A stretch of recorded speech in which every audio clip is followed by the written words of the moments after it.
prenatal testing has turned into an unlikely campaign issue. Presidential candidate Rick Santorum said this week that some tests, in his words, encourage abortions. This morning, we take a look at a new test that reveals birth abnormalities at a much earlier stage than before, which is sure to give many expectant mothers and their families a lot to think about. Take one look at the smiling face of 4-year-old Grace, and it's easy to see why she's the love of her mother's life. I almost lost out on the best thing in my life. Midway through her second trimester, Melanie McLaughlin and her husband discovered their baby would be born with Down syndrome. Stunned by the news and what it would mean to their future, the couple considered ending the pregnancy. This was definitely the most difficult decision I've ever had in my life. I think I already loved the baby. I couldn't do it. I couldn't terminate. And that's just where I was at. Like, I just had to go to my husband and say, I can't terminate this pregnancy. That early diagnosis helped the McLaughlins prepare for the challenges that would come after Grace's birth. Getting the news involved some risk. Melanie had a procedure known as amniocentesis. A needle is inserted into the womb to remove a small amount of fluid. It can identify several genetic disorders, but can also result in miscarriage. Is it good on? Yeah. Recent advancements in genetics have helped doctors develop a safer test for Down syndrome. It can be administered at just 10 weeks and is nearly 100% accurate. The test, Maternity 21, analyzes the mother's blood and counts fragments from the fetus's DNA to identify the presence of an extra chromosome, which can signify Downs.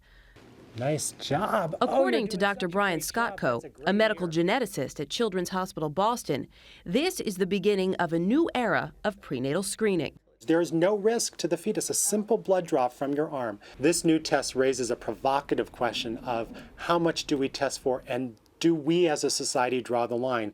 Expectant parents are routinely offered prenatal testing for various genetic disorders, not just Down syndrome. Decisions which could become even more difficult. If it's not for Down syndrome, what is it for? Is it for homosexuality? Is it for breast cancer? Is it for Alzheimer's? Is it for, autism? Because you're going to need to ask those questions because they're coming.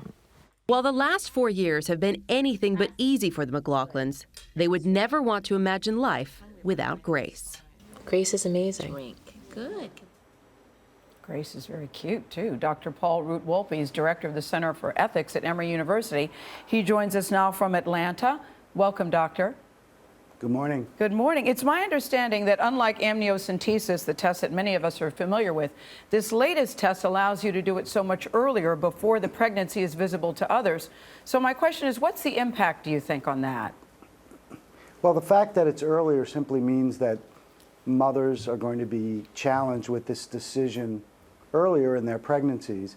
And if they do choose to terminate the pregnancy, it'll be a less complicated procedure. Notice that Melanie said that she had to face a very tough decision. Yes. And I think more and more women are going to be facing tough decisions as this test and other similar tests are developed. The research shows that for most women, over 90%, given the option, if they know that they're having a baby with Downs, would make the decision to have an abortion. Do you think that this could lead to a world without Down syndrome kids? Well, first of all, I'm not sure that it's that high. That was one study from the UK, and the statistics may be lower in the United States. But I don't think so. First of all, some women will not get the test. Other women choose, as Melanie did, not to abort, even though they have the information. So I don't think that we're going to end up, at least in the foreseeable future, in a world without kids with Down syndrome. And many parents, I think, actually take the path that Melanie took, and like Melanie, end up very, very glad they did. And a lot of parents, too, will choose not even to have those tests. Yes. I mean, you're presented with really this barrage of tests when you're pregnant that are options for you. As an ethicist, though, when you look at these questions and when you look at the tests are coming, there's talk of, how early you can tell the sex of a baby, choosing eye color. How does that lead to the decision to actually present these tests to expectant mothers? Well, first of all, things like choosing eye color, choosing gender, that happens much more often in vitro fertilization, when you have a dish with embryos and you can test the embryos and decide which to implant. It doesn't happen, at least at this point, very much in terms of aborting a child. So The kinds of tests that we do in pregnant women prenatally tend to be disease-oriented tests. And then parents are faced with a challenge. Should they actually maintain the pregnancy in the face of sometimes devastating disabilities in their children? And I think that that's a decision that each couple, each mother, each parent needs to make individually. The case that some people make for having those tests too, and knowing that, is that once the child is born, it makes it easier because they know what's ahead of them. Is that a legitimate point that's being made, you think? Does it make it easier, in fact, to deal with what comes with the birth of a child who may have some sort of an abnormality? I think it's clear that knowing that your child is going to need special care of some kind allows parents to plan for that early on.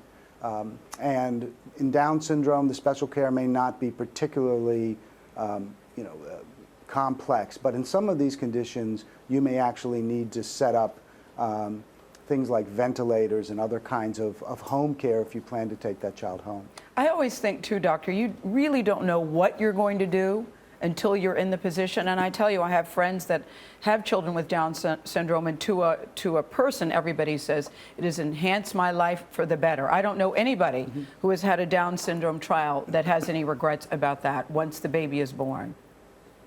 And I think that that's true. On the other hand, it is an enormous commitment for parents to raise a child with special needs. And I think what we have decided in this society, at least for now, is that parents need to make those decisions.